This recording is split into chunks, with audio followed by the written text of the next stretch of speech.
What's good, YouTube? It's your boy Vontae the First, and we're finally back again with another video, man. The last 2 weeks, I didn't do any Tokyo Revengers reactions. I read them off screen because I had COVID and I wasn't feeling too well, and I didn't want to record. I did record for other manga though, but those are the ones that I enjoyed more than Tokyo Revengers. I'm always honest on this channel. Tokyo Revengers took a back seat within the last 2 weeks.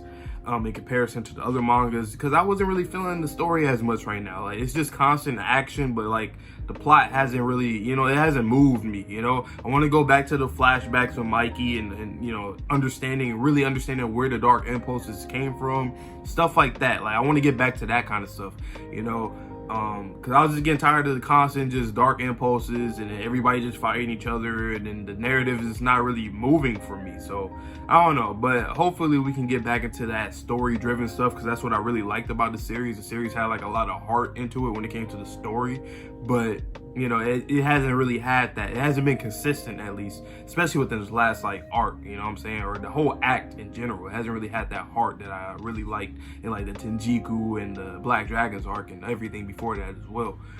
But last chapter, Mikey was just fucking up everybody, his own boys, Sanzu, Hanma. Hanma's not surprising, but Sanzu and everybody on Tomon. So he's just going crazy with his dark impulses, and that's where we left off at. So let's get into this next chapter, man. Chapter 263, Tokyo Revengers. Boom, bada bang, we in it. All right, the curtain rises on Mikeys Past. Oh wow! And I literally was just talking about how I wanted to just get back into the story-driven stuff. I wanted to see more about, Mikey's backstory, why he has a dark impulse. Like, we need more. We needed a lot more, and it looks like we're finally getting it. So let's get into it. I only have one memory with my father. Boom. That's very interesting. That's very important, because that's something that I think a lot of people have questioned before. Like, just this whole family drama. Like, why is his father not in the mix? Like, I think we've seen some mentions of him before, but the only things was that him and Emma had different dads, right? Yeah, they had different dads, and that was pretty much it.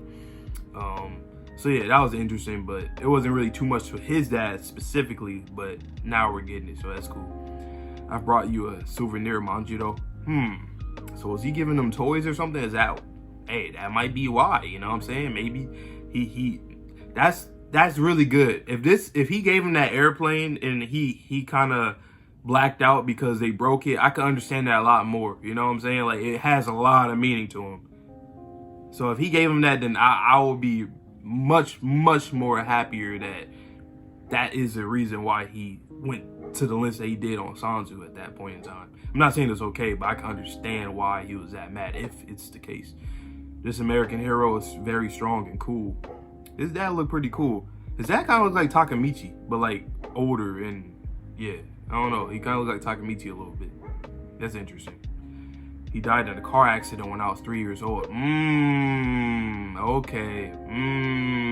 Wow. So that's why we haven't really heard about him much, because he passed away.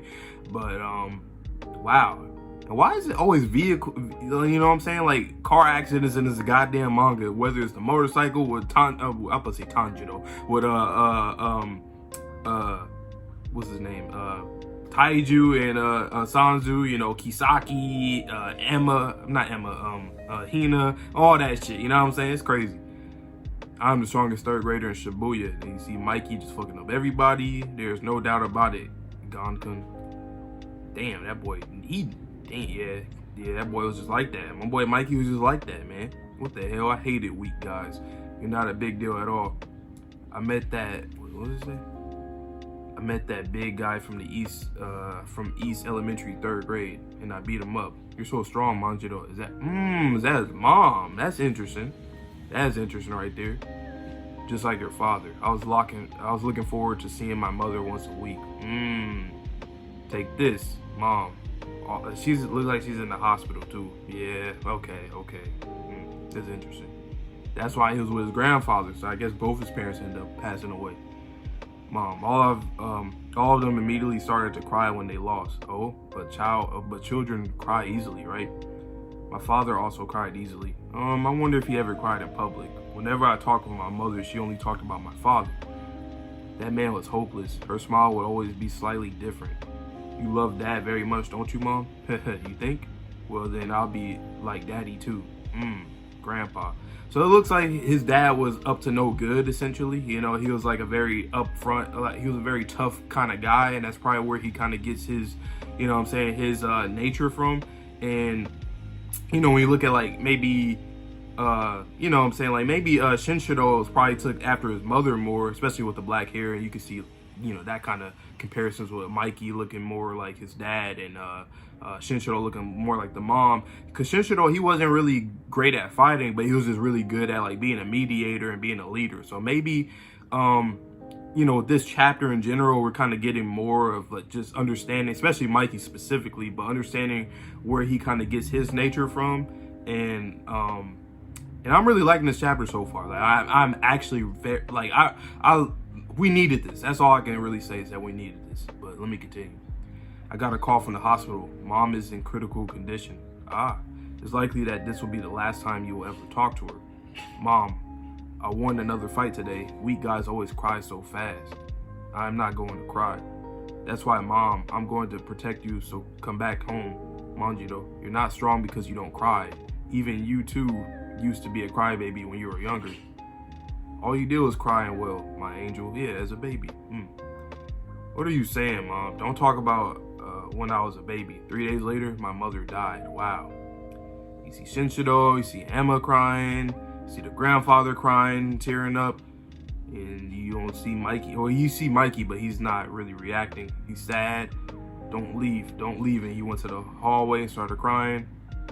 Damn. So Emma, because Emma's mom was different, right? Yeah, she was, they had different moms, but I guess she was like, you know, kind of taking care of them too and all that, I guess, maybe. Yeah, okay, that makes sense. Because technically then his father probably cheated on his mom, because Emma is the youngest, and yeah, so that's, yeah. But I assume, obviously, that's still like her daughter to her either way, you know.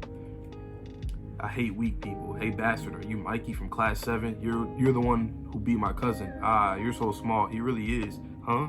Hey, stop it. You're going to kill him. The weak cry easily. Laugh, Sanzu.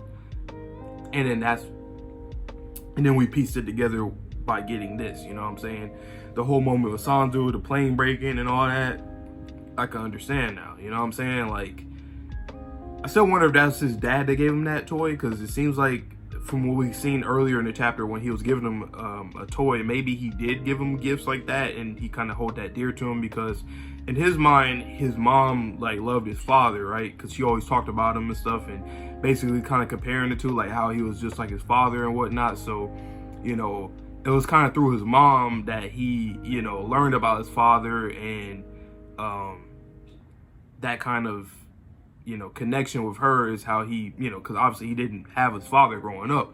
So that's interesting. And then if this is, and I think it is, and even if it isn't, but I believe this is probably is a toy from his father that he gave to him, and the fact that they broke it, that kind of, you know what I'm saying? Plus both his parents died, so it's, and he has no resentment towards them at all. So like, I can see why he would be like this, especially at a young age. Like younger individuals, like, I mean, you know, kids are kids. They don't really comprehend everything, you know, in a specific way until they get older and learn more and keep their composure more after they, you know, grieve and stuff, and take things, you know, naturally, and you know, and actually try to heal from it. But as a kid, you can't really heal from certain things when you don't have the capacity to really understand and you know, have the room to really heal. So I can understand why he was in this kind of you know, just this detrimental state, you feel me? So it makes sense why he's like this, you know, because it's just like his father, his mother. He felt like his mother loved his father, and then they both passed away. So it's like his heroes essentially died, you feel me? And then looking back at the beginning of the chapter with his toy, right? His toy, his dad said this is like an American hero, you know what I'm saying? So it's like, essentially like his parents were like a hero to him, and then they passed away, and then this is kind of what, you know what I'm saying? But I know I should have done this at the end of the video, but I just wanted to talk about that a little bit, because that's was fresh on my mind as I'm reading this chapter, but I'll continue. You defeated 3 high school students in seconds while you're only in the 5th grade. How are you a monster? I mean, are you a monster? As expected from Mikey. And this is Baji and is that Mitsuya or oh, not Sanzu, because you see the bandages. Yeah, just like a biker gang. By the way, Mikey, I don't know if you heard about Yamato from class 2. What? He was being blackmailed by first-year high school students. Apparently, he was saved by a boy from elementary school, class 4. Wow, sounds like a great guy.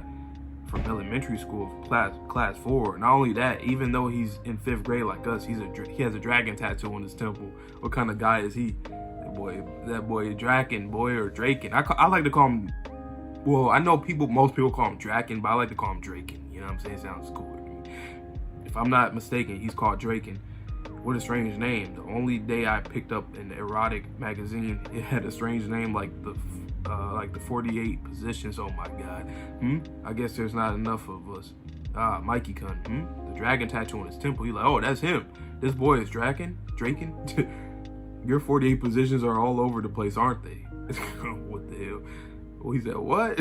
I love strong guys. The destined meeting with Draken. The next issue continues more of Mikeys Past. The founding members of the Toma finally come to grips. Okay, this is a chapter that we very heavily needed. Now I'm getting back into the series now. You know what I'm saying? Like, as of recent, the only things that I really was enjoying a lot was Takamichi realizing that he's not actually weak and he can actually fight for himself and bring the spirit and be the leader. Like, that stuff, I love all that stuff, right? But everything else is kind of like dry, and the fights and, you know, the story wasn't. And then Taiju coming back, that was really cool, and I really enjoyed that as well. But finally, we're getting something. We're getting something here, right?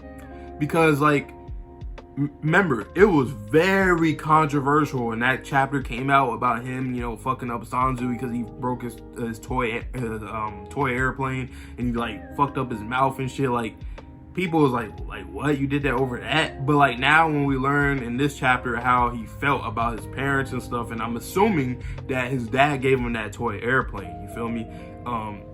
And even if he didn't, he was already going through stuff. So as a kid, you know, kids do kind of crazy and, you know, obviously irresponsible things as they're younger because they don't really understand shit or the consequences of certain shit. And with him, it's like he was already a fighter, so he was already similar to his dad, you know, like a gangster, you know what I'm saying? So he was already tough and on that kind of timing. So when seemingly to him, his mom always, like, since she talked about him and talked about like his father and him, he started to feel like it was kind of like being glorified for him to be a tough kid and to be a tough person in general. So once he, you know, it seemed like his mom gave him the green light to be like, oh yeah, keep on doing what you're doing, you know, being a tough kid, just fighting people, beating them up, not crying, even though she didn't really advocate for that, but to him it seemed like she was. So for him to be that kind of guy, you know, a biker gang, you know what I'm saying, a gangster like that, right?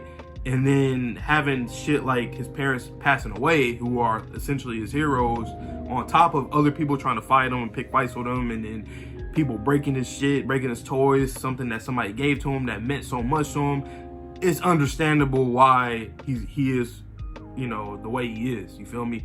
And I like that it didn't come out of nowhere, because that's how that chapter came off. It came off as if it was kind of out of nowhere, and a lot of fans were a little like very impatient on that. Like, a lot of people thought that was the end all be all once we learned or seen that little flashback. But and it also goes back to like with Senju, right?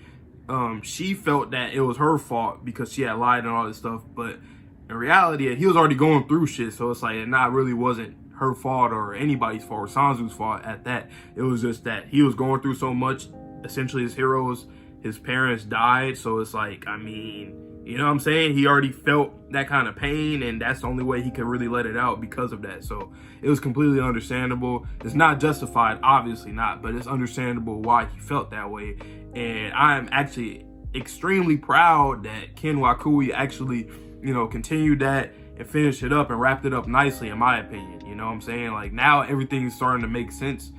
And, you know, the shit that I was kind of, you know, not, you know, really rocking with a lot, I'm starting to rock with now. Like, the story is getting back into that element that I thought that this final act was missing a lot.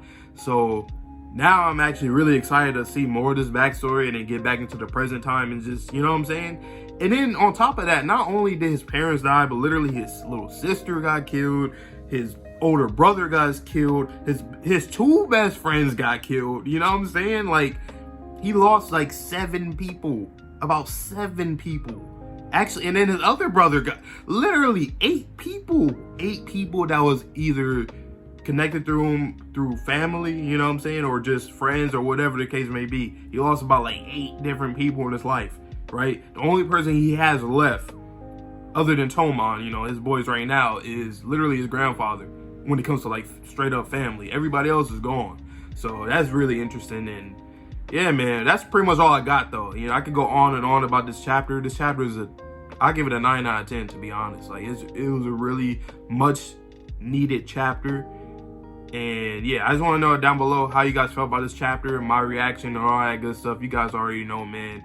And I'll see you guys in the next video. Stay tuned for One Piece coming up on like Thursday. Should be on Thursday. And then obviously My Hero and Jujutsu Kaisen on Friday. So stay tuned for those videos. See you guys in. Peace.